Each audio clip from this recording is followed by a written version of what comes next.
You saying what niggas is thinking, but you just actually vocalizing it now. Yeah. It's not like, oh, Fame's so stupid. It's like, yo, bro, this nigga is lazy. He's not doing shit, and he needs to. Like, bro, that one, my mama watched that video and go, oh, he know you personally. I was like, you know what? That's not funny. Like, like she throwing shots at me and shit because you kind of my character ass. Yo, it's your boy Business, aka the Show Venter. I vent about all your favorite shows and all that. BMF, Power Ghost, Power Force, Raising Kanan. I'm trying to show you, like, you know what I mean? I got a special guest in the building. We upping it every week. This is Love is Love podcast. This is not no regular podcast. Everybody can't come up here. Get on trying to show you. I got AJ Ortiz, aka Famous. You know what I'm saying? What's good, Kanan, what up, boy? I finally came over. Shit fire. Nah, for sure. You got the fire fit and all that. I was trying real hard this morning. We already had a conversation about a suit yesterday and everything. It was a lot. It was a process getting here today. Nah, for sure. Thank you for having me, though. Nah, bro. of course, Thank bro. you. Thanks for pulling up and all that. Of course. Thank you. But yo, man, like we want to get into first off how you got into acting, like. Oh, word. Yeah. That's that. So I started acting at 2.5, 3 years old, and the way that happened is because my mom was she was like a college teacher, and basically one of her students was a model, and she had told my mom that I was like super cute. I should get into kid modeling. Issue is I got ADHD, so like I can't stay still that much. So coincidentally, the dude doing the photo shoot that day was also doing the commercial shoot for the same brand, which happened to be Kmart. And he was like, the photo shoot not really going that well, but I think he would be great doing these same cartwheels down the aisles in the commercial tomorrow. So that was my first shoot ever, and it was like a chance off of this one photographer. After that, it was no looking back. I just started booking shit left and right. And I told my mom at like 3.5, almost 4, I was like, I really want to do this. So ever since then, every year she'll make sure with me until I was like 18, she'll make sure like, you know, you still good, you still want to do this? But every year it was always like, nah, this is my passion. I want to do this. That's crazy how you remember that from 3 though. Yeah, bro. I remember I don't know why I kind of turned on at 2. A lot of my earliest memories are from like 2 to like 3 years old. So I really remember a lot of my earlier shoots. And it's crazy because a lot of people don't really remember shit the older we get to, like, you know, after 5. And it's like, I'm blessed because I did a lot of work really early. So I think that's kind of what also turned my conscience on to like remember all these experiences. Yeah. So you a vet out here. It's funny because when I'm at work, you know, we'll talk about how long each of us have been acting for, and like someone like Omar Epps will be like, oh, 25, almost 30 years. And I'm like, oh, I'm right behind you. I'm at like 22. And, huh? Like, that's always the reaction because I'm so young. So it's like, how long have you really been doing this? And then when I did the other podcast, The Crew Has It, it was like, they mentioned to me, I mentioned to them illegal tender, that I did that when I was like 7. Right. Nobody really realizes that until someone says it, like, oh yeah, that's the same person. So when you ask you about that. Yeah. So when you finally put 2 and 2 together, it's like, oh wow, nah, he really has been acting for a minute. But at first, I do have a similar face to when I was young, but there obviously has been changes, and I didn't work every year consistently. So there would be 2 years here that I didn't really work, but then there'd be constant work in the 3rd year, constant work in the 4th year. So it's like, there's bits of my face through every age range, you know, but it's not every individual year. Right. Yeah. So how old are you now? 24, right? I'm 24 now, about to be 25, yeah. Bet. Yeah. All right. When your birthday? February 2nd. My birthday right around the corner, basically. Nah, for sure. But illegal tender, man. You played Randy. Yeah, that was my first really big role that I attribute a lot of my success to, because it really put my face in a lot of people's screens that didn't really know who I was at the time. And it kind of made a transition in my career as well, because even off, you know, my earlier projects, I never really did anything that was like for children specifically. Any role that I played a child in, it was literally because they had to hire a kid. You know, it's an adult movie, but we can't have an adult play this character. So I was playing a lot of young roles at the time, and the older that I got, I'm still playing a kid, but I'm playing them in more and more adult films. So by the time Illegal Tender came around, that was like the first R-rated film that I had gone for. And I remember when I did book it, I didn't necessarily know how deep the movie got, because my parents never really shielded me from television too much because they knew I wanted to do this. So my mom compared it to stuff that we've seen before, and it was like, oh, that's not that bad. And then we went to go film it, and they started shooting shit outside, and it was like, Oh, that's what you meant. Like, okay, so it was a little different, but it really, John Singleton producing that movie really did wonders for us. And I feel like it made all of us come up on the radar in our own individual way, especially Rick. Like all of us just kind of popped up on the radar for everybody. And it was like, these people can actually do what they need to do, you know? Fire. So yeah, that's when we start from early. Yeah. Young. Yeah, I was 7 when we filmed it. I think it came out right before I turned 8. And that whole year of me we did the Puerto Rican festival. We did like mad publicity tours for this shit. And it was like, that was the first movie I did that even went to movie theaters. Everything before that was either straight to DVD or like limited release stuff. So when this came out to like AMC I'm from 102nd Street. When this came out on 86th Street and 3rd, I was like, that's the movie theater we see Marvel movies at. Like, what you mean? So that's Harlem, right? Yeah, 86th Street now, 102nd is Harlem. So basically, 86th Street is like Upper East Side. But that's the closest AMC to me aside from 125th Magic Johnson. Yeah. And my mom hated that movie theater, so we'd always go down to the nicer one, you know? Yeah. Bro, when we got to that movie theater specifically, I was like, I've watched huge names on this screen in this specific movie theater. Yeah. Like that, it was a big moment for me. It was like, okay, this is what I want to do.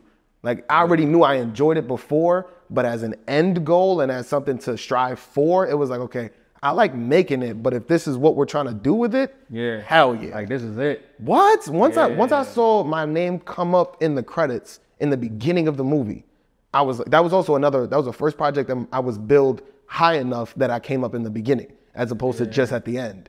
Right. So when that shit happened, I was like, that's me. It was this big wow moment and it was just so surreal. So like when you was walking in the neighborhood, I know everybody was stopping you type shit. Was crazy. So the problem that I still go through is people act like they know me, right? So I go through, like I still go back home, even though I don't live over there no more, I still go back home to see family members that live over there, right? So I go check on people and shit, and I'll be walking down 3rd Avenue, and somebody who thinks they know me because they've seen me before, Randy, mad loud. And what's crazy is, I've played so many different characters since then. It's like I would assume they would call me something else. Yeah. Nope. Now with this, Famous is taking over. But other than that, like if you were a diehard fan, bro, Randy's the first thing somebody calls me outside, and I can't get rid of that because the first thing they say is the chunky Spanish kid. I lost weight. I just want to throw that out there. I've been working with a nutritionist with this show. Like it's, I'm trying to get there. Yeah, you tell me that. Yeah, bro. Like I never shake that fucking that image of that character, the long curly hair with the little big front teeth and just chunky running around saying slick shit. For some reason, once people put 2 and 2 together, they're like, that's you. Yeah, definitely. It's a classic movie, that's why. It's a great film. And what's crazy is I thought I was biased with it at first because I never like watching my own projects. I critique myself too much. Everything else is fine in it, but it's just my performance is always subpar to me. So watching that movie one of the first times, I was like, this is fucking good. Yeah. So I thought I was biased though because I enjoyed filming that specific movie so much. So it was like, we got to go to Puerto Rico with that shit. It was my first time going there. So it was like, I had so much fun. Rick was like a real older brother. Yeah. So it was like, I genuinely felt like this was the most fun I ever had on set. That's probably why I liked it so much. So when the fans felt the same way, it was like, nah, we really made a great project. Okay, cool. Nah, for sure. So you make music in real life? Yes, sir. Right, yes, sir. Right. I've been so I started off with poetry so that way I knew what I was doing properly, right? Mm-hmm. Then I transitioned to music when I'd say about 15, 16, strictly all for females. Not gonna lie. It was straight poems that I was writing for girls. I just put to beats now. It was the same shit. So when I made that transition, my mom is an author. So she's a published author. So she basically made sure that I knew the ins and outs of what I was trying to do before I did it. So she helped me when I first started trying to, make music and shit. She helped me put certain things to like syllable play and like, stretching out words and stuff. She'll help me with that. And then once I got the hang of it at like 15 years old, I was over.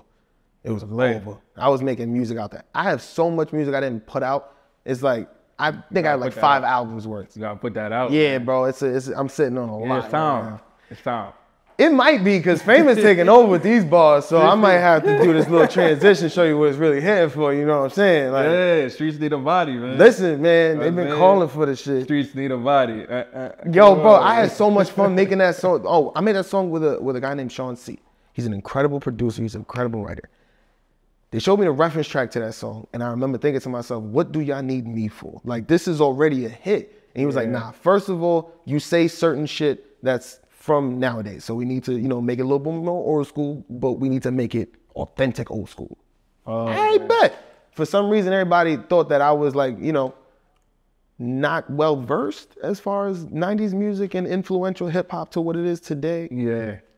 That's what I grew up on. So I'm going into work reciting Chief Rocker lyrics. Like I'm heavy involved in all of that. Yeah. So when I actually met with Sean C, and he saw like how in depth I go into the topic of music when I talk about it, he was like, oh yeah, I know what you're doing. So like we both know what we want out of this. Let's just go do it. Yeah. We just got in the booth and it was like, I bet. He didn't give me too much direction, but enough to show what he needed from me. And then he let me do the rest. And he gave me faith and trust, and that's all I needed.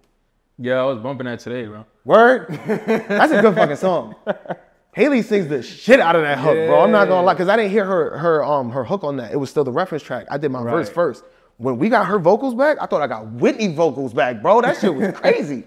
Shout out to Haley. Shout out to Haley, bro. She be serenading us at work, man. That shit is crazy. She'll walk by just singing some shit because she has to sing for her character. Yeah. So she'll warm up her vocals in the makeup booth or something. First thing, I'm like, damn, I need to listen to that song now. Like, now I'm in my bag. She's singing Keisha Cole and shit. I want to call my girlfriend. Like, it's a lot. It's a lot going on. Nah, Juke always singing them. Juke always singing, bro. And I think they picked one of the best people ever to do that role because Haley is genuinely a jukebox. Like, she has so much music knowledge, but then so much range in her own musical abilities that it's like, she can literally play, sing whatever you want her to, bro. Yeah.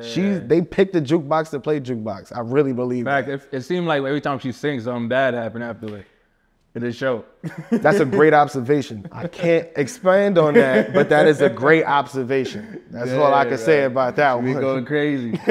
Nah, she really does, bro. I love her character arc and everything. She brings a very needed twist to the show. Yeah, I feel like Streets Need a Body got range in the other shows too, like the It did. Yeah, cause even when I do videos on the other shows like Ghost and Force and all that. Yeah. Like anytime when somebody gotta go, that's all I say. I'm like, Streets Need a Body. That shit is crazy because people in battle rap started using it. People started using it as like memes and shit, and people started just like using it in their own lingo. And it was like I always knew Power was influential. So when I got the show, I wasn't blind to that. I knew this was gonna be a certain level. I didn't expect shit like Streets Need a Body to become that same level. Yeah. So when I'm outside and people drive by and they scream that shit or they actually playing the song, I had the real life moment of when my character hears them playing Streets Need a Body in the car next to him. Yeah. I had that same real life moment on 14th Street, bro. Like I was on 14th and somebody drove by playing that shit, was like, oh shit! And I was like, yeah, that's me. Like crazy. It was crazy. They were just playing it already before they see you? Playing it, driving, and it was crazy. I was talking to my girlfriend and I was like, do you hear that? Because I think they were at the light first. Yeah. I'm like, nah, I'm bugging. Like, there's no way. Because 14 Union Square is loud. Like, it's not quiet. Fact. Bro, they finally passed by. I'm like, I know I'm not tripping. Yeah. And they drove by and they like, the passenger noticed me first because I noticed them. So when the passenger peeped me, he was like, oh shit. Like, he just kept pointing at the dashboard. I'm like, yeah. They, like, bro, it's crazy. Like, I did not expect shit like that to really happen. I didn't expect the song to be that cool to people. It was like, I like it, but damn, like that shit was, that hit off. That hit off. That's how it happened in the show too. I remember that's exactly how it happened in the show. I remember that. And what's funny is I remember telling them when we filmed it, like, this is something that could really only happen back then though, because now everybody got Apple Music. This wouldn't happen in real life now. That shit dead happened on 14th Street. I had to call my producer like, I'm sorry, I was wrong. It went on Apple Music, bro. Nah, bro. Once it went on Apple Music, I was like, oh, this is a song. Okay. Like, I didn't know, how certain songs from shows, they don't make the soundtrack and shit. Fuck a soundtrack, we got released on our own. Like, it was like a single. I was like, oh my God. That was amazing. It was a great transition. They seen it was hitting, that's why. Because they knew what they was doing and made it. That's what it is. They just needed me to spit it. And I was like, all right, I got you. Nah, that's fire, bro. And what you saying in it is funny too. Cause you talking about what other people doing, cause you're not doing none of that shit. It's hilarious to me because when I said when I started writing music, I made sure I knew what I was doing. There's a lot of shit that I did not talk about before because I didn't know what I was talking about. So like strictly just having money. Most of my raps when I was young are about being broke. Like I was not gonna rap about having money if I didn't have it because I'm not having nobody pull my card. Yeah. So because I'm really like that, the fact that I'm doing a song and I'm just living somebody else's life in all of these lyrics, bro, you know how many times we doing takes of the song and I'm like, this shit gonna be bad when it come out, bro. Like the song gonna be good, but people gonna cut my ass. And bro, I couldn't get a haircut for 3 months. I couldn't go get a haircut for 3 months. Niggas was on my ass, bro. And then when I fell from the cops in the different episode, it's another fucking 3 months I couldn't go back to the barbershop. I just kept getting made fun of everywhere, bro. It was crazy. Nah, bro, like, it's in a good way, though, bro. No, like, it's in love. It's all in love. But when I'm trying to get my hair cut every Sunday, and this is the same joke. Private barber. Bro, I need it. I need somebody to come to the crib. Comment under the vid if you a barber. Just put your at. I'm gonna look at your page. Yeah, you gotta be fire now. You can't. That's a fact. We're not taking no bathroom barbers, bro. I need the crispy cuts. Bathroom barbers. We're not taking no bathroom barbers. Man. I need somebody with the Gucci cape. With the little, you know the one with the little screen in the shit so you can see your phone, all that, yeah. Need that shit. Facts, yeah. And you could do, they still could cut your hair while you're doing stuff. Exactly. They might have a meeting, you never know. Fuck, I'm important now. Nah, facts. Talk about it. You know I ain't like that. You know I ain't like that shit. Talk your shit, bro. You got to. You gotta talk it. Nah, but when you said, fuck 4 quarters and $2. Oh yeah, that's my favorite line. That's why I say it so emphatically. I love that line. I'm telling you. It's funny. I met bro like the last day of filming for his scene. I met him and I was like, $120? Yeah, I was like, I want you to know I fuck with you in real life. Like I'm really cool with you. Like you my mans, bro. Like I'm sorry about what's about to happen. Real shit. I had to preemptively apologize. Nah, that was a big part though. That was a big part of the season. What? It was like they shoot everything in our show beautifully. So whatever is. You'll never really be able to tell the difference between what's important and what's not until after.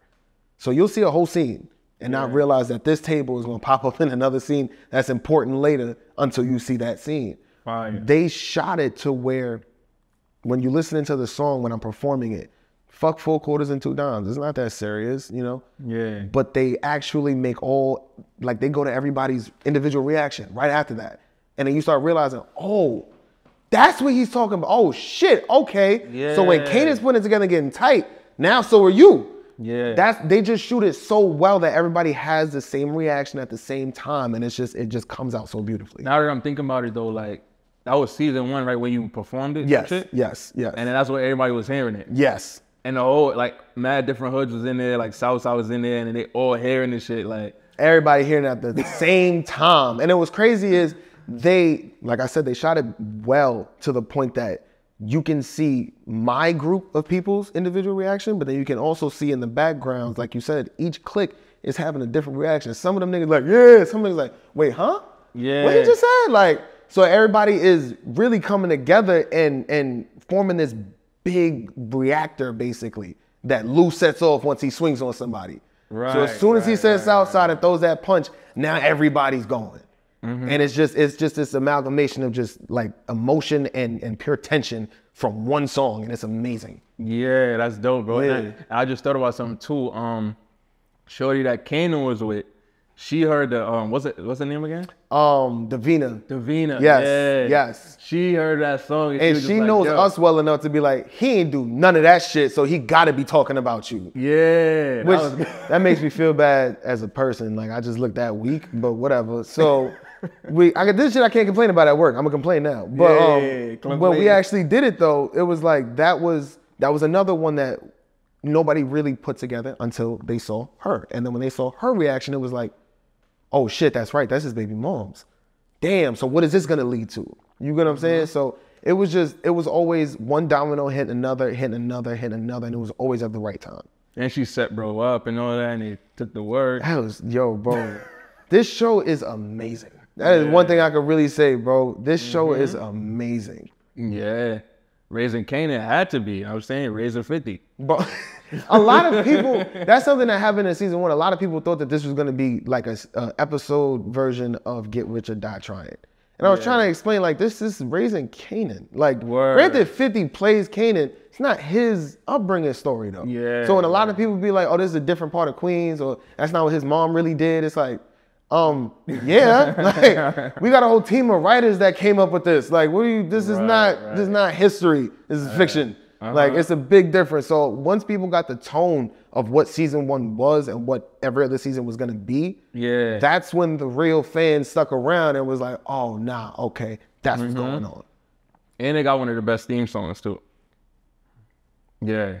Again, I'm on the show, so I might be biased. And LE on that song, oh my God. Yeah. When I heard that for the first time, they like unveiled it to us.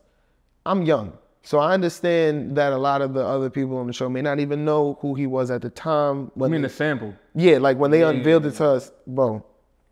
When I heard NLE voice, they was saying who was rapping and like, I didn't need to hear no introduction. As soon as he started, I'm like, that is my boy. Like, bro, there's a picture of me at the premiere standing next to him looking like a fucking fan, bro. There's one picture on Google that I'm like he's taking pictures, got the chains out, and I'm just like, because he's tall as shit, so I had to look up. But I'm like, damn, this nigga's mad cool. Like, it was just crazy. Once I heard him on the hook, I'm like, nah, we got the best song. I'm sorry.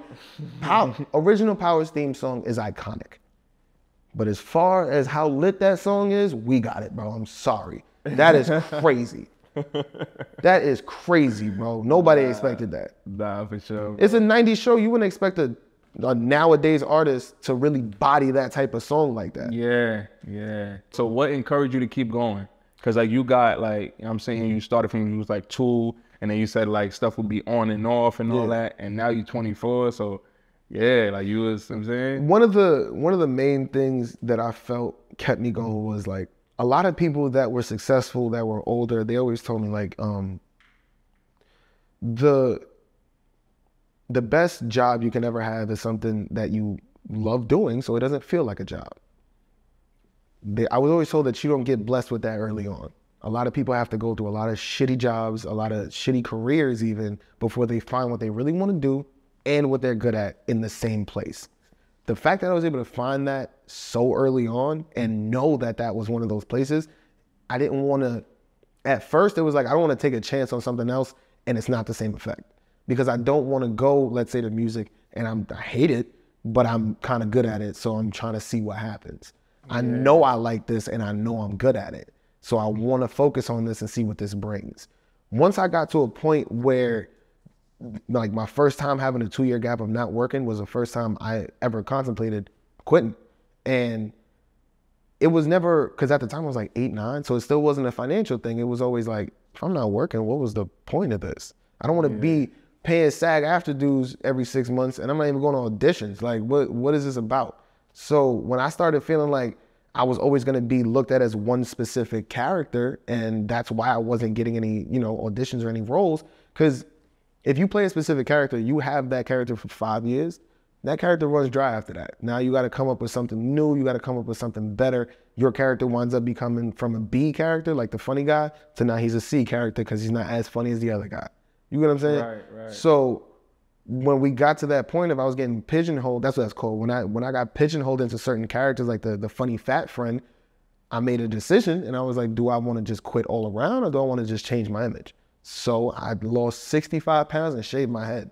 And the first role I got after that, shit you not, was a cokehead. So it was a process, but it got people's attention. So it was like, I was like, fuck it. I'm gonna just keep doing this. So every time like I felt something get kind of stagnant, I switched up. So the roles switched up.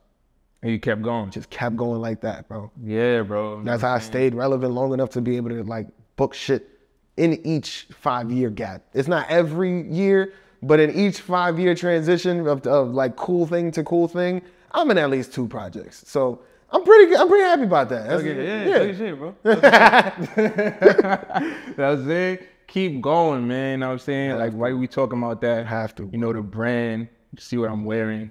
You know what I'm saying? He already showed it from the jump. Like you know what the vibe is. You know what's gotta going keep on, going. bro. You know what I'm saying? On our way over here, he already got his shirts. Already got my shirt. Yeah, he already got his shirts and all Blessed that. me off rip. Uh-huh. I was like, damn, okay. I'm Yeah. special. on the walk up. On the walk up, bro.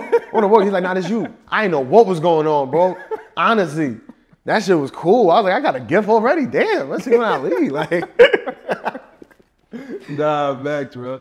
Keep going. I'm saying you can go on the site. I'm saying businessandco.store. Again, businessandco.store. Keep going.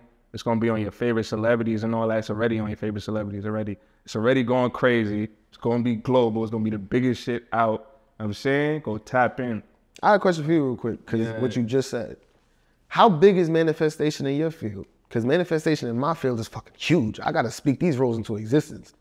Big, bro. I'm not even gonna lie, like I gotta talk about it, bro. So like when I first started doing the videos, like one of my biggest goals was 50 to see it. Word. You know what I'm saying? Yeah, like this was like months before, like probably like a year before type shit. And I was just locked in, like Power Ghosts come on, like every week I'm dropping like 12, 13 videos, like nonstop. You was just You know what I'm saying? Yeah. BMF come around, I'm doing the same thing. Yeah. Force come around, I'm doing the same thing. Raising Kanan, I'm doing the same thing. You know what I'm saying? And it was I think it was last year type shit, like a little bit before my birthday. That's when he posted it. Like, he posted a video and all that. Then like 2 weeks after that, he posted another video. How did that feel for you when he posted it, bro? Bro, like, that shit crazy, right? Yeah, that shit was that wild, shit crazy, bro. right? Yo, when 50 notice you, it make you feel giddy inside. You be like, oh shit, word? Me? All right. Nah, back, I swear to God, bro. Like, yeah, bro. Like, and it's like, it's just about keep going. Like, I just kept going, bro. Like, of course I got, cause I remember when I was doing videos, like before I was getting like 20 views type shit. Nobody cared type of shit, you know what I'm saying? But gotta keep going. I just like restructured it and just, you know, kept going. Exactly. Like even with, like I tell you about the 50 shit, like recently he was in NYC and I pulled up at a club he was hosting and all that. You know what I'm saying? So in person. In person type of shit. Like, that's fire. It's cool. You went from not having no type of contact to him noticing you to now I'm at this nigga face, bro. Like, what's good, big bro? Nah, fact, now that's growth, bro. Yeah. That's really that's the definition to keep going. That's the motivation behind it. Nah, for sure, shit, bro. So you like, keep going, you gonna hit them goals, bro. Promise you. Of course. So like I'll pull up to the club, whatever. In advance, I made sure I booked the table and all. I was like, let me get all Branson. I did the same shit. Yo! Oh man. I did the same thing, bro. You have to. Yeah. If you gonna go, you gonna go big, bro. Gotta go big, bro. You can't, bro. I swear I did, bro. That's hilarious. I swear. This is why I fuck with you so much, bro. Damn. I went to Macabre's birthday and got 3 of them. I don't know how to pronounce it, but the King champagne shit. Yeah, I need some. I never tasted bro, that one. First of all, we had a table read and they had that on everybody's, like right in front of everybody's name. I was 3 days shy of being 21 at this table read. Right. 3 days. You know, they came and took this bottle from in front of me. When they started making sure everybody here, they saw my birthday and was like, this nigga ain't 21. They grabbed the bottle and I'm like, damn. I looked at Fifth like, yo, big bro, like, what the fuck? Bro, 3 days, 72 hours, bro. I'm a grown ass man. Like, y'all want to give it back in 3 days? I'll come back to the same spot. Bro, they wound up giving me like 2 on the house when I had bought 1, but I had to buy the first one. So I don't know how I feel about that. But it's whatever though. I still got the 2 free. So it tasted good. I tell you that much. I got bopped off that shit. Yeah. It's a really good champagne, bro. I gotta drink that one. Bro, that's some king shit. Real shit. That's why the piece is on there. That's some king shit. Yeah, nah, because the Branson was hitting them. Bro, I'm a dark liquor person, and it's smooth as hell, but that shit beat you up on the inside, bro. Yeah. I got so drunk so fast. I had to be driven home. I drove there. I had to be driven home. That shit was amazing. Do the responsible thing. Get driven home. Yeah, take the Ubers, man. That's a fact. Yeah, not for sure. Uber saves lives. I'm not gonna lie. There's a lot of times that you be like, nah, I could make it. Like back in the day, a lot of people used to do, I don't want to have to stand outside and hail a cab. Take out your phone. Yeah. Send that little message. You be here in 3 minutes. Like, it's not that deep no more, bro. That's a fact. You be home safe. You be home safe, bro. Real shit. Drink responsibly. Nah, but yeah, man. So, got the Branson and all that. I pulled up Dolo, so I can't drink all of it. So I made sure I get like the baddest girls in the club. Like, drink whatever y'all want. Gotta follow the formula. Yeah. Hell yeah. So like Bottles, baddies. when he pulled up, like everybody was around him type shit. Like, bro, everybody, bro. So I'm just like, I'm chilling, whatever. David. And Figure a lot of people though. Right. So I'm over there, like I'm close type shit. So I'm going a little closer and all that. And he already got in, whatever. But then when he was going, I guess when he was going to the bathroom, he tapped me and was like, what up? Oh, word. Yeah. That's fire. Yeah, that was love. He does show love with love, this dude, bro. Real shit. Definitely. He does. He keep his ears to the streets. Yeah, hell yeah. Yeah, he know what's Fifth going on. is one of the most in-tune people ever in his position. Bro. I don't know how. Once you get to that level, it's very hard to be in tune to, not at all saying that like we are small, but at the same point, at the same level as him, hell no. So it's hard to keep your ear down the ladder that far. You know what I'm saying? Yeah. And the fact that you can see what's relevant and what's actually important all the way by us and then make it that important near you, oh, that's incredible to me. That's incredible to me. Telling you, bro. Nah, but we about to talk Raising Kanan, bro. Let's do it. Man, Raising Kanan, one of the best shit. I'm not gonna lie, one of the best shows out, bro. Thank you, bro. One of the best shows out, bro. Like, really appreciate that. She was try hard. Yeah, she was hitting season 2. No, yeah. Tell me that last episode wasn't amazing. Yeah. That was a movie in itself, Bodies like bro. crazy. Bro, bodies like crazy. Bro, when we did the table read for that episode, I was like, people gonna be mad. People gonna be mad. This is gonna be crazy. I'm surprised I ain't get shot. God damn. It was shooting everybody in that fucking episode. It was shooting everybody, bro. That shit was wild. Everybody was dying, son. Yeah, bro. I'm not gonna lie. They did a really, it was like an epic. Like that story for that hour, it was like an epic almost. Like motion picture. Bro, you just couldn't look away from that. It was just amazing. Yeah. Neek did right, though. There's many a times, I'm a Joy Badass fan. When I booked the show, I was like, it was surreal to meet him, all that. Yeah. First of all, when he started flirting with Rock at the table like that, I know I'm on the show, right? But I'm watching this episode at Macabre's birthday party. I'm screaming, like, put on for the young niggas, bro, please. Like, we do this. We do this. Stop playing with him. Snatch your OG wife from you. Anyway, point being, right, I'm screaming from that. So when he started coming in clutch in the last episode, everybody is on now my side because I've been jacking him from early in the season. So when they start seeing this, it's like, nah, Neek is just solid. Like, he, in the beginning, he was always seen as like, oh, that's the op nigga. Like, if they didn't know who Joey Badass was, like, oh, he the one that played the op. Not really. He's just solid for what's his. He's 10 toes for what's his. So if you on his side, he gonna ride for you the same way she ride for everybody. Yeah. Word two. Nah, that makes sense though, because once he started riding with them in the last, bro, you see how he wasn't even a question. He ain't second guess shit. Chopper out. Yeah. That shit was crazy. Nah, because Sally was trying to get him to fold type shit. Hell yeah. Talking about, oh, let him know where they be at and all that. Like, what? That scene, I feel, there's a lot of benefits of movies that actually came out in the 90s because of moral value and moral message in the movie, right? There aren't a lot of movies now that take place in the 90s that have the same thing to the same effect. They'll have moral value to it, but it won't be as heavy hitting as if you had seen it back then. Right. That episode, that scene in that episode, I feel was so important to today's culture because of how society sees snitching.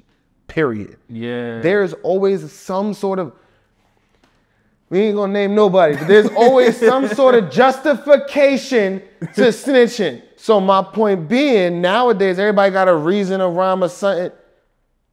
Flat out, point blank, period. If I tell you where she at, I don't even like her. But if I tell you where she at, how the fuck you gonna trust me after that? Just answer that question. Nah, that's true. That's how he responded to him. And real shit, that's all that needed to be said. Yeah. And that one scene, there was so much free game given out. There was so much like moral value being stood on. I felt like that scene was so important to be shown nowadays because it gave everybody a much needed reminder of what real loyalty is about. You know what I'm saying? It's like, at the end of the day, I'm not even picking sides. That's just wrong. I'm just not doing that. Like, Salvatore got mad and all that. Like, he's not telling you nothing. People like that will never respect that, bro. They'll never respect that because in their mind, if you do this for me, that just shows me more like you're on my side. They're not gonna see it as eventually he's gonna snitch on me until it becomes a problem. So they always gonna say that, oh no, but he fuck with me more though. That's why. He just fuck with me more. Yeah, that's like on a lower level, that's like somebody talking shit about somebody else to somebody. Same shit. They Exactly gonna talk right. about you and they're not with you type Bro, why were they so comfortable talking to you about it? You know what I'm saying? Like that's one of the main questions I be having. When people run up to me like, oh yeah, this person was saying that. Why they told you? Damn. Like this, they got this whole bro, you talking for 45 minutes. That's a lot of information. Like, you know what I'm saying? But people don't think like that nowadays. Yeah. I'm told a lot. Like, I'm one of the few younger people that don't act my age. A lot of people think I'm older when they first meet me. This is why, bro. Like, these mentalities is what I was raised on. So when we did that scene, I'm screaming in the audience like, hell yes, preach. Yeah, nah, definitely. It's messed up now, man. Like nowadays type shit, bro. There's no friendship that is 100% trustworthy nowadays, and that's scary. You can't meet two friends that trust each other with their lives, and that's wild. Yeah. That's what a best friend was when I was growing up. Like, your best friend was somebody you know is really going, like, bro, nigga, take a bullet for you. Who you meeting nowadays as even 24 or under that could really say that and believe it and know it to be true? Not a lot of people. Not a lot of people could do that. Yeah. There's some of them peppered in here and there, but it's not a lot of people. It's not as much of a generational thing as it was earlier on, where everybody that was in like my dad's age group when he was 24, 25, all of them niggas, if I call you my mans, there's a certain level of shit I'm going through behind that. Yeah. You get what I'm saying? Like, I might go to war for you, you see my mom's, you been in my mom's house, she cooked for you, we brothers. Like, it was certain shit like that just don't happen no more. Yeah, it'd be crazy, bro. Facts. So like, how was the audition process for Raising Kanan? Scary as hell. So there's an audition and then there's a callback. So the callback is when like it's like the second round, and this is the people that they're actually looking at for the role. The audition is basically feelers. They're trying to see, like, as far as how they wrote the character and description and personality, the closest type of people they can match that to. And then the second round, which is the callback, is basically those people that they can match it to, of y'all, who's the best. Now, normally during callbacks, they don't ever have you read with another person. That's a chemistry read. That's something completely different. Callback is just you. Then on top of that, they try to keep you and everybody else separate so you don't know who you're going up against.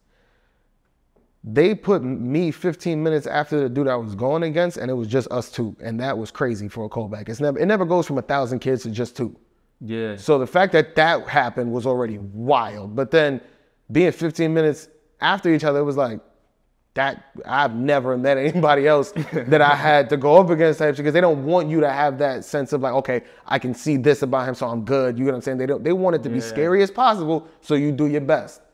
I got there and I'm terrified because as far as the description goes, he looks exactly like the character. So I'm like, damn. At the time I had braids. My shit was down like right here. Word. He had the curly hair, afro shit. Like, he was even dressed in 90s type of clothes. I'm wearing a Supreme hoodie, I think. Like, I just didn't look the part. So like, I look very much nowadays. So it was like, damn, I'm already fucked up there. So I have to make sure that they can see I actually know what I'm talking about with 90s music, and then I can actually pull it off. Right.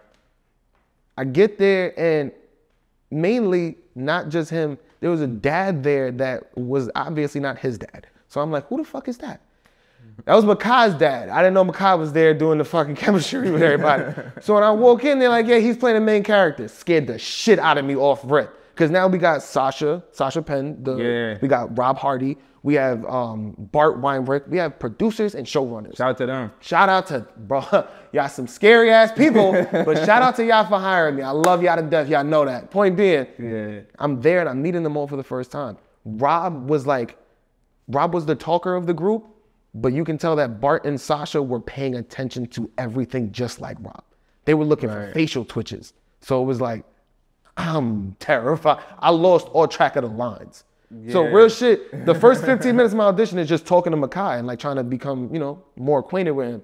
I'm also trying to remember what the fuck I was supposed to say though. Because I got cotton mouth. Like, everything is just going bad right now. At one time. Bro, at one time. And then I remember Sasha just kind of telling me, just go for it. Whatever you had, because normally they ask like, where did you want to go with this character? Or, this is the idea that we had for you to do. And he was like, just go for it. I want to see what you got. And I was like, okay. And I just started doing the scene with Makai, and then the end of the scene was actually the part of the first episode that I'm doing the rap at the table, the freestyle. Oh yeah, lunchroom. Yeah, it was not that actual freestyle yet, because obviously it was supposed to be different. But I remember spitting like 2 or 3 extra lines because it was kind of like a cliffhanger. It was like 3 lines of rap there. It's not a full 2 bars. So I was trying to just continue that a little bit, and I added another 3 lines. And I remember Bart looking down at the paper and Sasha not. And I remember it's like Sasha knew already I was going off the dome. Bart was like, oh, he is, okay. Like, so once they kind of peeped that, they're like, you did that just now? I was like, yeah. And then I kind of also, I don't know if y'all peeped, I kind of turned the paper a little bit so you can see I didn't write it down. So you knew it was coming from, I wasn't, top. Yeah, like, I was trying, you know me, I'm trying to know I ain't bullshit. All this shit. But I remember Makai being on the side trying to be stoic and trying to, like, you know, not show emotion and shit. And according to his interview after the fact, as soon as I left, he was like, that's famous, which, thank you, my boy. But anyway, it was like, I didn't get a lot from them at first. I didn't get a lot of emotion. Sasha was like, thank you very much for coming in. Rob said I did a great job. So I was like, all right, listen, if one person's on my side, it's Big Bro. So Bart, same shit though, he like did a good job, but you already know they got that certain handshake when they're producers that it's like, you don't know if you got the job yet. You feel me? Like a firm handshake, you got that job. They be like, yeah, you know, it's firm enough, but it ain't. It's like, damn, does he like me? Like, they like go too quick. You think about it, it's like, fuck, he ain't even like the audition. Like, I left, I got the call like maybe a week later, if that, and it was just like, I remember the wave of emotions coming over me because I haven't wanted a role that much in that long. Yeah. I have not wanted something, because I've wanted the roles that I've gone for, but it's to further my acting ability. With this one, it was like, I want to play this character. Yeah. I don't know what it was about the original script I read, but it was just something about it that I was like, nah, I told my mom, I have to play famous. I don't know what it is. I gotta play this kid. Nah, that's dope, bro. Yeah, bro. That shit was amazing. It fit though. It fit you. Like, it's cause you got some similarities. Like you, like, I don't like to admit that though. Like, not like that. Not on that time. But we were just talking about that. Yeah, I know. Not on that shit. Yeah, you're not doing that. But as far as like just like the Davina shit in the hallway when I was like that in high school. So it's like there's a lot of times that have me do something that they find silly, and I will actually misread the whole shit. Like I'll think that I was supposed to do something else. And they find that shit so fucking funny that they're like, you know what? Because it's just natural, keep that. Bro. Exactly. That's what it is. There's a scene that I say, like, Kanan and Jukebox are both cutting my ass, and I go, fuck both of y'all. I wasn't supposed to do that at all, but like the whole shit looking between both of them, like, I had everybody behind the camera dying. So they was like, you know what, just keep that shit in. So I was like, now we got to match it in other angles and shit. But it's like, fuck it, I don't even care. That shit works. So it's like, it's always, they give me a lot of creative control. Nah, that's crazy, because I was just watching, one of the scenes with Jess, you and Jess or whatever. That shit was mad funny when you got on the, we talk about, I'm gonna get another, shout out to Jess. Shout out to my sister. You know my sister in real life, that's why I'm saying that. In real life. Yeah, bro, that's it's funny because people say that we look alike and shit like that. We clicked. Once we started reading as bro, because I met her, I think, maybe 3 days before filming.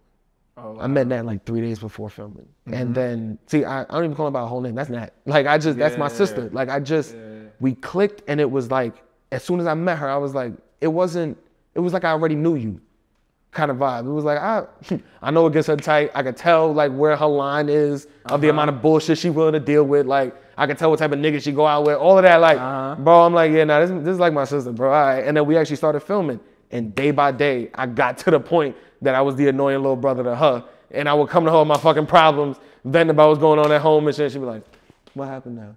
Like, it was just like that after a minute, bro. So shout out to her, man. That's really my sister. Yeah, shout out to her. Nah. Shout out to Nat. But that scene, bro, like, he was like, I'm gonna get it. I know I should have got another manager, man.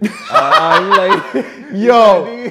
She was like, you're not doing it right. You was fucking Lou, you're not doing it right type of shit. Our arguments became improv. After a minute, it was like there was a lot of blueprinted dialogue and shit that we're supposed to say and points that we're supposed to make, but then there was also a lot of improv between the two of us, especially with scenes like that, because it's like she would get so annoyed with how I said it. She knows the lines that's supposed to be said, but I just said it in a way that just got under her skin for some reason. So now she's saying some shit back and it's just perfect. It's just like tennis. This shit was amazing. Nah, it's real brothers and sister shit. It's real brothers and sister shit. But I'm sorry I was so annoying that I miss you. I haven't seen you in a while. My bad. Yeah, she got with Crown and all that, you know what I'm saying? That was a bad move. I told you that from jump, but whatever. No, I love Quincy, bro. I love filming with Quincy. He was so cool. Yeah, shout out to Quincy. Cool. Shout out to Quincy, bro. He was so cool. How was it like working with Quincy? It was funny because you expect a certain personality to a certain celebrity, right? Yeah. You see people, especially when you've seen a lot of them before you get to meet them, automatically you're gonna start to develop some type of idea of who they are. This man is the exact opposite of everything I thought about him in the best way possible. Like, I expected a certain type of, not reserved, but just like, I'm funny if you know me type of person. Yeah. He's funny in general. Like, he's just a very laid back, let's get to the work and let's do it. I love when, doesn't happen often, but I love when he can't remember a line. It's very few times that happens, but if he can't, oh my God, he will stay in character. He will never break character. Quincy's an amazing actor because this man will not leave the role for shit. But he'll be like, mid-argument, line, spit the same line to you with the most emphatic, angry face, and it'll be like, all they gotta do is edit it now. Like, bro, I love when that happens because a lot of people get so stumped when they can't remember a line that we gotta go through the whole takeover again. You get what I'm saying? Like now it's like, we get tongue-tied. I even go through that shit a lot. I get tongue-tied, I'm like, fuck, I'm sorry, y'all, like, let's do this again. Bro don't need none of that. Bro don't need none of that. It's crazy because actors don't talk about that. So actors don't really talk about that. They don't talk about that, but that shit really happens. Bro, it's like there's two ways you can really fuck up dialogue. Not knowing what it is and knowing too much about it. Those are the best two ways to fuck up dialogue. So if you don't look at your script and you don't really memorize shit, why are you here? But then past that, if you know, which what I used to do, my mom used to have me, my mom's my manager, that's why I keep bringing her up. Shout out to your mom. Shout out Mama Love. I don't trust nobody else. My mom used to have me read each line when I was little. This is like 5, 6 years old shit. Yeah. She used to have me read each line 3 times and read the entire script 3 times. That shit is cemented in my memory now. So I didn't have to continue doing the 3 times shit, but I wound up developing my own method to remember lines. And I got to the point that I know my lines, your lines, and the stage directions. The issue with that is I'm not listening to what you're saying. I'm waiting for you to stop making noise so I can say my line. There's a difference with that. Yeah. So I wind up cutting people off a lot more, and my reactions aren't as genuine because the timing is off. So it'll be like, as soon as you finish saying what you're saying, I'm already like, like it's not, I'm supposed to process this a little bit. Like there's a whole facial reaction that's supposed to come with this, and it's not happening the right way because I already know what I'm about to do. I'm not, I'm not either. Got you. Regular conversations, you formulate your response. I read enough of the script to where when I'm in the scene with somebody, I'm not formulating the response, I'm remembering the response. But the facial expression is the same thing. So normally when you're trying to think of what to say to somebody, that is the same look as when you're trying to remember what the fuck you're supposed to say in the scene. So that just plays beautifully across the board. Instead of learning 100% of the script now, I only learn it to where I know my lines and like 80% of everything else. Just so that way everything, like my reactions and shit, they're all genuine and they're not, I'm not waiting for someone to just stop so I can start. Yeah. It becomes too robotic like that. Yeah. It really does. That makes sense, yeah. And people don't really talk about that a lot, like you mentioned. They don't talk about they talk about the acting methods and how they were taught in school. Nobody talks about the little tweaks and changes and stuff like that about remembering your lines. So like, that's a really big thing. I know a lot of people that over prepare and they, granted, knowing your lines is very important, but if you become robotic with it, now you're ruining the character. You're ruining the plot point of what we're trying to do. And now that's when you have the directors pull up and stand with the dude to the side for like 3 minutes and tell him like, yo, you in your head too much. Like, just bring it down. The work is right there. You don't got to do but so much more than that. Like it becomes a process, you know? So I think that's something that a lot of people really should talk about more because we be terrified about that shit. Nah, that makes sense, bro. Only on Love is Love podcast you get that type of content, man. Exclusive. Show you. Exclusive. Yeah. I don't even do podcasts. Yeah, you don't even do podcasts, bro. Exclusive. Nah, you're a real one. No, that's bro. Like we had this conversation. Yeah. I'm real, bro. I'm a regular dude. I'm not in no position to be Hollywood, bro. I'm still gonna be who I am. Nah, I feel you. Yeah. Nah, but you one of them ones now, so. Listen, I'm on the way, bro. I'm trying to get there. Man. This shit crazy. Nah, for sure. Yeah, you gotta pipe the Instagram up soon. Nah, facts. You gonna pipe that up. It's funny because I had 370 followers when I first booked Power, and then we worked for like 2 weeks, and then COVID shut us down. So obviously my followers ain't do shit in that time frame. Yeah. When commercials started coming out, like my face was on billboards and shit. I remember when I hit 3,000 from 300. I'm gonna tell her. Yeah. I remember telling my wife, I was like, yo, babe, I'm lit now. Like, Yeah. I got 3,000 followers. Because she had like a band 1,500. I'm like, nah, nigga, I doubled that. What you talking about? Like, bro, I'm lit. Bro, every 1,000 after that, I remember telling, like, this is just weird now. Like, getting 800 views in the first 10 minutes of posting something as a story. The first couple times that happened, bro, I got nervous. I was like, oh, it's late now.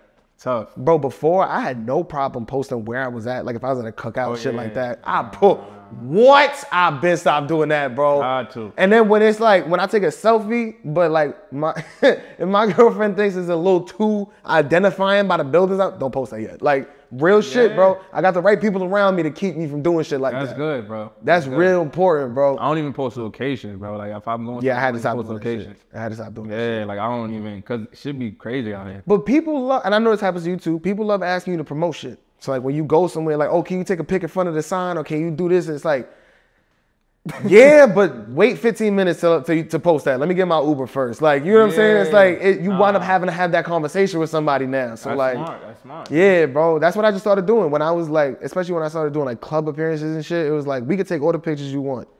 Just don't, like as far as the promoter and as far as like not the regular photographer, but like the dude that just does like the videos of the spot itself. Yeah. Just don't tag me in shit until I leave. Like, yeah, you could post it because I know you have to. Just don't tag me in none of that shit until I leave. Because once you tag me, not everybody's seeing that shit. Yeah. As of right now, security's still the guys, but you know, I gotta get the official team now. Because I remember when we went to Makai 21st, the security that I walked in with was one dude. And it's my man's is like the biggest friend I got, but he also works security, so it was like, it made sense. Yeah. Then Joey's security was, well, not Joey's security specifically, but the security provided for Joey bro. Badass? Yes. Yeah. He arrived and the security provided for him was just a lot more official tissue and like real don't fuck with me. And then my man's looked a lot smaller after that. And it was like, I didn't know what to do. So I was like, you know what, I need a team to point me in the right direction for them. Nah, facts. That shit was hilarious, bro. I remember looking at my man's like, you remember Malibu's Most Wanted? Yeah. All that muscle for no reason, nigga. Like, I was cutting his ass that night. I was like, bro, you see how big these niggas is? Shit crazy. But shout out Grizz. You know I love you, bro. Yeah. Shout out, bro. You know I love you, bro. Nah, but when shit got mad funny though in season 2, bro, when you, cause like you thought you made Streets in the Body and all that, you was chilling, you thought she was lit and all I thought that. everything was, like, I thought I was supposed to be a millionaire. I thought you was out of here. What? Yeah. My character thought shit was sweet. Cane sugar. Yeah. Come on now, bro, cause it's funny, a lot of people do that. A lot of people, especially like SoundCloud and shit like that nowadays, once you become viral, it's like, oh yeah, I'm lit now. I don't got to do anything else. Cause we don't have a clean cut explanation as to why I think like that in the show, but it's real apparent that shit happens. That's real I got lazy as shit after that song. Like I remember reading the script and thinking like, I don't do the studio no more. And then the next scene over, somebody like, what the fuck is wrong? Why are you smoking so much? And I go into the studio and I'm like, oh damn, okay, that's what's going on. Yeah. Like it's crazy because that does really happen to people. They get comfortable. That's what it is. Nah, that's real life, bro. People like, get comfortable. Cause like in the real, like music game and all that, like you get a hit and all that, and your hit going crazy. Like I'm saying, you booked everywhere. Yeah. I'm saying you moving around and all that. But that's when you gotta work harder. That's when you gotta put more work in. Cause everybody's seeing you now, you got eyes now. I feel like the prep to that is making sure you're authentic, but then the prep for that event and after is staying consistent. Because I feel like if you are, that is the stage when your first thing hits off, that's the stage that if there's any cards that's gonna get pulled about you, they're getting pulled right now. Yeah. Real shit. Once you join the limelight, oh, anybody that think they got some type of flakes of dirt on you is launching that shit on social media. Yeah. So you have to make sure that anything, like I said, anything you talking about, you really about shit like that. But then past that, you have to make sure that you are consistent in this so you have a follow-up and a follow-up to that and so on and so forth. Because there's a lot of summer songs that came out, had niggas lit in them clubs, and we went 3 summers and there ain't shit else. So yeah, I'm tired of listening to the same songs, bro. Like, there's a specific artist that I'm not gonna name, but there was like the little vibe type shit. Yeah. I ain't hear shit from bro since. Like, that shit was a bop, bro. Like, I almost could see the kid off that song, bro. Like, where the jams at, bro? Like, damn. That shit is crazy. I thought he was gonna be like back to back with it. Like, I thought he was gonna have hits on hits, bro. That one is doing real good. But other than that, I ain't hear shit from bro. It's like, damn, my bitch bored right now, bro. Like, this shit crazy. She wanna dance. My fault, God. Nah, facts, you good, bro. That's why, like, I was thinking too, like people that come out, like artists that come out with like songs that's not like OD smashes, but it's like good, but then they got like another one, like they be lasting type shit if you really see it, bro. Because like sometimes if it's too big, it could be a gift and a curse. Like if it's like too like hit like type of shit. I've seen it be a curse so much that I'm afraid of shit like that, to be real. So when like I'm definitely like, I'm not happy that my music is not that successful. You know what I'm saying? Like, I would rather my views be from like the 16,000 they at to like 60. That would be dope as hell. But at the same time, I've seen that shit happen to people where it's too much too fast. And it's like, you can do all the prep in the world, but certain shit you just don't, nobody coming from places that I came from, bro, nobody knows about the shit that we do now. So you can't teach younger kids shit you don't know about. You can prepare them for shit like, yo, girls are gonna try to get pregnant by you, shit like that. Or like dudes are gonna try to rob you, or like somebody gonna try to get you to sign your life away. Cause these are things that we've heard of. Right. There's a lot of shit that I didn't know about until I started experiencing it. And it's like, damn, they do that too? Okay. So now it's something else that I can pass on, which is what I try to do as much as possible when I talk to people that first start in the industry. Like, all right, look out for this, look out for that. But there's like a general panic board, especially growing up in the hood, that's like shit to avoid being famous. Other than those topics, it don't really get that deep. It's not a lot of, they won't tell you that. They'll tell you family do you worse than friends. Yeah, cool. They don't tell you how they do it, bro. Yeah. They don't tell you the conniving, sneaky ways that family will really try to get shit out of you. And it's like, wow, it really gets that deep. Sometimes it gets that deep with friends. Sometimes it gets that deep with people you don't even know. And that's the scariest one to me, when you meet new people that their whole intention off rip was to fuck you over. That's wild. Yeah. That's the long con, nigga. You've been doing this for a minute. Nah, at least they switched. They was like originally for me. Yeah. That's crazy. Like, they don't put you on the shit like that. The fame make people act crazy. Hell yeah, bro. With some bullshit. Hell yeah, bro. I ain't acting crazy, bro. But yeah, man, like I remember that episode 2 when got kicked out the crib. And your mom came in, bro. And that's when you was like lazy and all that. You wasn't in the studio, you was slipping. So there's a saying, right? Art imitates life. Now, I don't know Sasha Penn connection to like the magic realm or like the other writers on the show, but the fact that everything they wrote about my character happened to me in real life, I don't like that shit. All right? That happened to you. I don't like that shit. All right? This is getting out of fucking hand. I brought this up twice already. This is my 3rd time.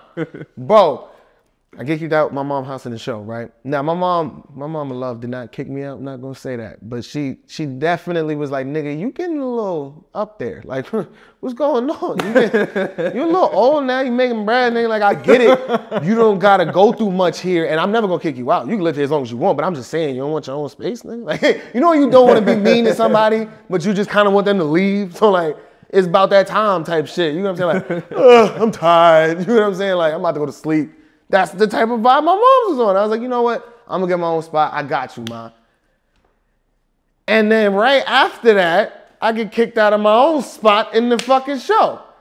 I wind up going through mad weird shit in my crib because the fucking sink wasn't working, the stove, the gas wasn't working, all this other shit. I'm in a new building. It's like 2 years old. I'm not dealing with all this. Bro, I decided I'm gangster. The landlord don't want to answer my phone calls. I'm gonna stop paying rent. You know, this man did not call me back, but sent me an eviction notice. I was like, oh shit, that ain't going the way I wanted it to. So now I'm getting kicked out of the show, I'm getting kicked out in real life. I'm like, nah, I got a whole nother apartment the next day, bro. I could not. I was like, nah. I'm sorry. This shit is crazy. I don't like this art imitate life shit, bro, because I'll go through it at work and I'll be like, nah, this is funny.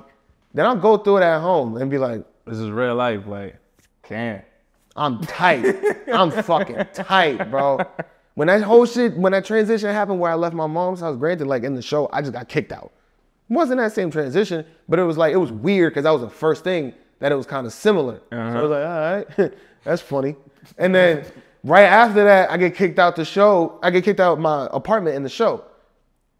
I'm getting evicted type shit. I'm like, all right, no problem. I'm looking at the crib, like, I'm making sure the bills is in order and shit. Didn't happen for 5 months, but it happened. I was like, damn, because you know when you don't pay rent, that's when niggas want to answer the phone now. Yeah. They're like, all right, I'll come fix the stove. I thought that's what's going to happen. Bro said, fuck them emails, fuck them phone calls, take this notice. He just put the shit on my door at like 4 in the morning because he know that's when I'm at work. Like, they pick me up at like 3:30. So he's on some like, oh, I came in the morning. Like, bro, you know I'm not there. That shit was crazy to me, bro. I just packed up wifey and shit and I just left. I was like, you know what, fuck this place. So this whole art imitate life shit, I don't like it. I don't like it at all because there's a lot of shit that happened to my character coming up. Can't happen to me. I'm sorry. Nah, for sure, bro. And it's crazy because the Streets Need a Body record, I was saying episode 9, shit went down. Like, that's a fact. That's a fact. Shit went down that Freddie. episode. Rest in peace, Freddie. Bro. Listen, everybody been saying I'm lacking as a character. Everybody been saying that I'm doing bad as a character. Everybody been saying I'm not like that as a character. All I gotta say is what now? Ran up on Freddie. Now, granted, I trembled a little bit. That don't matter. I still pulled the trigger. Fuck, I could be scared, nigga. That don't matter. I still got it done. Yeah. Streets needed a body. That's what the fuck they got. Streets got a body. Streets got a body. Shout out to bro that played Freddie, cause that dude, he helped me so much through this process. Cause real shit, not to make it depressing, but like my cousin had got killed the day before we filmed this. Like my first cousin. Rest in peace. R.I.P. Tate, bro. That shit was weird. Having to shoot somebody right after that was so weird. It was like, bro, like we just went to go look at the body and shit. Like that's a lot, bro. That's a lot to deal with. His family was dealing with so much at that time. So it was like, I don't know if I went to work the next day and I swear I am blessed with the most family-like cast that I've ever been with before. I've enjoyed filming before many a time. I've never felt like that any cast I was with was an overall family. There were certain people that I like, you know, found family type shit. Like now you my man's close enough, you my cousin, whatever. It was never across the board, everybody I work with, I enjoy their presence so much, y'all all coming to the house. Like, you know what I'm saying? Yeah. It was never like that. This cast, crew, production, back office, front office, everyone is genuine in their motivation and in their intention. And that shit is rare, especially in this industry. So the fact that everyone say what they mean, bro. At this job, everybody say what they mean. From 5th down, everybody. It's weird, bro. Cause it's like, this industry is basically, you filming us lie all day. Like that's kind of what this is. Right, so a lot of people don't trust actors off rip. There's a lot of girls I tried to talk to growing up. They be like, nah, I can't trust this nigga. He an actor. He gonna lie to me. Like, it's not the same thing. Yeah. Kind of is. But not really though. I'm sorry, baby. Not really though. Point being though, it's like, it's very odd to find everyone have the same genuine intention and generosity with their knowledge in one place. If you don't know something at work, that's why I love calling this work, because normally I'd be like set or when I'm at the office or whatever. Everything is clumped together for me with this job because everyone is clumped together. I know people that I probably wouldn't know on other sets. Like the art department people. I fucking eat lunch with them sometimes. Like the union dudes that drive the truck. Shout out Kenny. That's my nigga, bro. Like I love bro. Like real shit. There's a lot of people that I would not normally be that cool with because normal productions and normal companies separate us a lot. Even if not physically by like literal. They put, during COVID, they had that little plastic shit up in the front part of the van. So that way all of us in the back could get it, but he good. So like that type of shit now, they still keep up, even though they don't have to. Because a lot of drivers don't want to fucking talk to you. I get that. You don't want to talk, we don't got to talk. But this job, not like that. Everybody is actually genuinely interested in like, how was your night? You know what I'm saying? Like you made it home safe yesterday? Or like, yo, bro, this was a long ass weekend. I'm not gonna lie, I did X, Y, and Z. Like, there's a lot of times that I get lost at work. My girlfriend be like, call me when you stop filming. I'm like, all right, bet. I ain't been filming for 3 hours. My scene is not for another 2 hours, but I've been having a convo with you this whole time, so I forgot.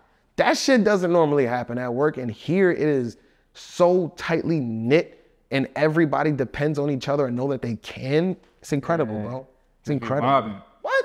Yeah. I have faith not only in my I have faith in my co-stars normally because we work on that.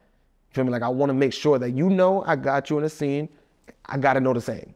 I didn't have to go through that process here because it was happening already. And I have that same faith in the makeup department to make me look good for the scene.